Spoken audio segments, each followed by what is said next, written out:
Okay, we are here with actor Reed Kelly, who is currently starring in Little Me at Encores and just wrapped up his run in SpiderMan. Can you talk a little bit about your Encores production of Little Me and what your part is in it? Absolutely. Well, Encores is an amazing program that that brings back shows that have previously been on Broadway, so people get a chance to experience shows that they wouldn't normally get a chance to see. So Little Me has actually been on Broadway, if I'm not mistaken, already 3 times, and so we get a chance to bring it back to life for a new audience and for people who have previously seen the show. I play a whole host of characters throughout the show. I'm a sailor, not a sailor, a soldier rather.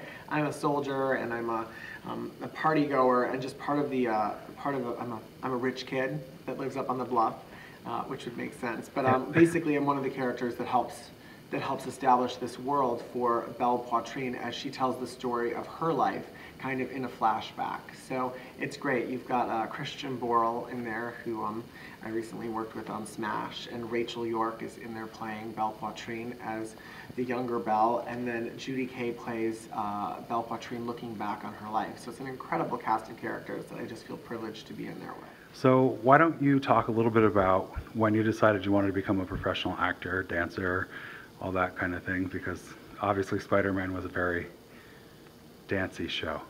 Let's see. I don't know if I actually ever officially decided for myself. I think it was something that was decided for me. I grew up in Minnesota, and I played hockey.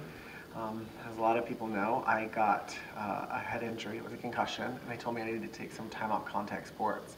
And so I think I've always loved music, and I've always had lots of energy, and I think it was kind of driving my mom a little crazy. So somebody suggested that she put me into some dance class over at Larkin Dance Studio. And it was kind of by my house, and it was during the summer. And I remember my mom asking me if I wanted to do it, and I was like, what am I going to tell my friends? And I'm going to take dance class, but it was an all-guys hip-hop class, and it was like a 2-week session, and I got in there, and I loved it, and I just loved the atmosphere over at Larkin Dance Studio, and they're so great, and they welcomed me in, and everything just kind of clicked, and from there on, I just kind of decided that that is what I wanted to do, and to dance, and yeah, that injury was kind of the best thing to ever happen to me. So from that point on, I just kind of moved forward and did competitive dance all through high school with Larkin, and I did a mentorship with Minnesota Dance Theater for some more extended ballet training, and yeah, that was kind of it. So I kind of just made up my mind that dance was what I wanted to do, and from there everything just kind of stemmed out of that. You also played a dancer on Smash for the whole 2nd season. That's true. What was that experience like? Oh my gosh, Smash was so much fun. We had such a blast doing that. It was just an amazing group of people to work with, and most of us were all pretty much friends to begin with from being in the industry out here in New York. So it was just so fun because we would get to go to work and play every day, and to get to work with Josh Bergas and do his choreography, and yeah, just to get to be involved in doing that. And we would do these huge, elaborate numbers, which were so much fun, and it was kind of like the perfect blend of Broadway and TV together, because we would be on a TV show, but we were doing these amazing Broadway numbers with great music by, you know, Mark Shaman, and so it was kind of a great blend of both worlds. So it was a really fun experience to be a part of. One of the difficult aspects of that show was that you always filmed at a number of different angles, so you had to give full force performances every take. It's true. It's different. It's a different beast. It's a different beast from Broadway, where you go out there, you get one shot at it a night, and you hope you nail it. With this one, you do take after take after take for hours, and you'll have, you know, 8, 12, 14, 16-hour days, which means there's a lot of sitting around and waiting, but then once you get going, it's, you know, you just keep banging it out. So it takes a different kind of endurance, and it's a different kind of muscle, so to speak, but still, it's fun. We get to dance and sing and do all the stuff that we kind of love to do.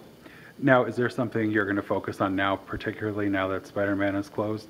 Are you going to go out there and pursue acting, or are you going to strictly stay and dance, or are you going to It's such an interesting question. I'm always like, what am I going to do? I don't know. I'm just always kind of open to whatever the Lord puts in front of me. I just kind of feel like, I think it's just being open. I've never been that person who says, I'm going to specifically focus on just this. because I have such a wide range of interests and things. So I'm always just open to whatever will come next. I am doing Encores at the moment, which is so much fun. It's pretty spectacular over there.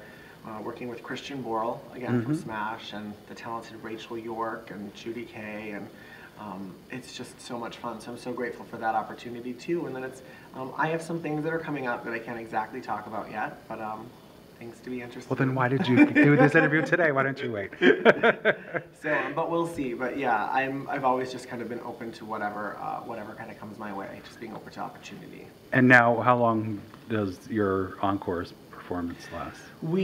Let's see, did we open? We opened last night. Encores, we rehearsed, I want to say, well, we did some pre-production with Josh Burgos to come up with the numbers and the dance numbers and stuff, just to kind of get like a framework of things. But we rehearsed for like, gosh, it's like 8 or 10 days, and then we do one preview, which happened. We opened last night, and then we close, what is today? Today's like the 5th? Today's the 6th. We close on the 9th. So we're going into like a 5-show weekend, and then it's all over, which is crazy because it feels like we've literally just put up a Broadway show. And did it in such a quick pace. Absolutely. Because usually Encores is staged readings, and people still have their scripts, and you're usually kind of dressed in black, but it has evolved so much over the past, I think it's 21 years now, or 21 seasons, that you know, we're doing full-out choreography and, you know, 6-part harmonies, and, you know, everyone is just incredibly talented over there, so it's just a privilege just to be a part of it. Now, talking about SpiderMan, you were in it for quite a while, and it was a very physically strenuous show. What did you find the most difficult to do, or keep your body in a certain shape, or, you know, SpiderMan is just such an interesting beast. It was one of those shows before I was in it. I always remember being like, gosh, what are they doing over there in that building? And then you kind of get over there, and it becomes, it's its own entity, and it was such an amazing privilege to be a part of it. But it was a very strenuous show. You're flying, and as Spider-Man I was flying. I was playing Swiss Miss, which is a very bulky, huge costume, very elaborate, designed by Julie Taymor, and it was incredible. But doing stuff like that, it takes its toll on your body. You're dancing on a steel stage every night. Swiss Miss is incredibly awkward. There are other parts where you don't even see us, but we're puppeting these giant walls where we're catching Peter Parker while he's bouncing off the walls and stuff. So I think it's just that daily beatdown that comes with doing that sort of strenuous activity. 8 shows a week, 6 days a week, that can take its toll. But the payoff is amazing, because you would be there and you'd be in the audience, and you'd just see kids and adults alike, actually, just swept up in the magic of it when Spider-Man flies and lands on the edge of the stage, or is fighting with the Green Goblin over their head. So it was just such an awesome and unique experience of which to be a part. And when you say it was strenuous, did you also go to the gym as well, or was it enough for you to maintain what you needed? No, I think it's very important. Yeah, I always kind of get into the gym. It's important to keep up your technique, and you do have to go to the gym because you need to maintain your muscles in order to be able to have the longevity to support the movement that you're doing, because you need to keep your strength up, and just doing the show in and of itself is not enough. So yeah, it's definitely coupled with doing 8 shows a week, also being in the gym and really taking care of your body and getting enough sleep too, which is necessary. So it's kind of like that with most Broadway shows, is that you really have to take care of yourself, and sometimes that may cut out a little bit of your personal life, but I'm a shut-in anyways. So there you go. Well, then it doesn't matter. Is there a particular role that you have always dreamed of playing, or a dance that you like in a ballet? I feel like people always ask this question, and I don't know, I always feel like such a fraud because I don't really have an answer for that. Let's see. I'd love to play a role that features all of my strengths and is something that pushes me to grow, but I don't have necessarily one in particular that I think of. I mean, like Alan Cummings' role in as the MC in Cabaret would be so much fun to play. I think that would just be a super fun role, but there's nothing ever really that I'm like, I really want to play this particular role or that particular role. I'm always just looking for something that's gonna push me to grow and be something new and something fun and exciting that's gonna keep me developing as an artist. And be enjoyable at the same time.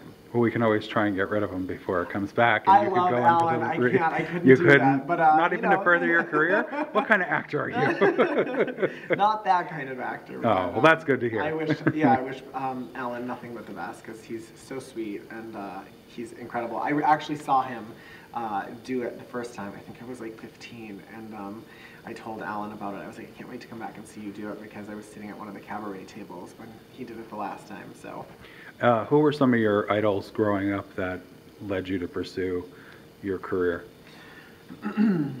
Well, not specifically in this career, but my mom was definitely one of my idols growing up, because she was somebody who's just, and still to this day, is somebody that is just does so much, and she's achieved so much in her life, and she just keeps striving, and the amount of things that she accomplishes in one day, I'm convinced that she has some sort of magic charm that like squeezes extra hours into the day. So I've always used my mom as a model to try and emulate. But as far as in the business, I've just always looked up to, I'd say, your standard people, the Gene Kellys, the Fred Astaire's, and I think there's a good portion of, you know, Patrick Swayze from Dirty Dancing in there as well, because I definitely grew up on that. So it was just watching a lot of those things and being influenced by them that I think helped move me along.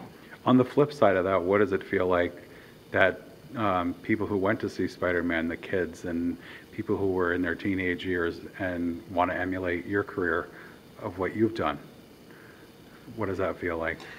I guess you kind of always, maybe this is me, I think if you do inspire somebody to want to go into the arts, I think that's an amazing thing. I think we all have experiences where we remember seeing something or watching a TV show or experiencing a musical for the first time that just kind of ignites that fire. And so I think if that ends up being a byproduct of us following our passion, I think that's a fantastic and amazing thing. So I would be honored if somebody saw one of my performances and that inspired them to do that. And what advice would you give to people who are just starting out, who are about to begin that journey? That it's not easy, and if it were easy, everybody would do it. I know that's such a cliche, but it's true. You just really have to determine that this is what you want to do and then stick with it, because I mean, I don't know. There's always times where I'm always wondering if I'm ever going to work again, and I think that's normal. It's just a matter of deciding that this is what you want to do and put the time in, because you know you do have to put the time in. You do have to hone your craft. You do have to practice. You do have to get as much performing experience as possible and do free things and help people out. I'm a fervent believer that, you know, if somebody needs somebody to come in and dance for something, or they're looking for somebody for a singer and it's free, like, go do it. It doesn't matter, because ultimately it's an experience for you. You're helping someone else in the business, and you never know. You never know what things stem from certain experiences you've had. So I say just be open to possibilities and be open to where life can take you. Perfect. Thank you so much for taking the opportunity to do this interview, Reed. Oh, it's a pleasure. We look forward to seeing what's up next, and hopefully we can do a follow-up when you have something to announce that you're not allowed to talk about now. Not Vague much? To be continued. To be continued. Thanks again.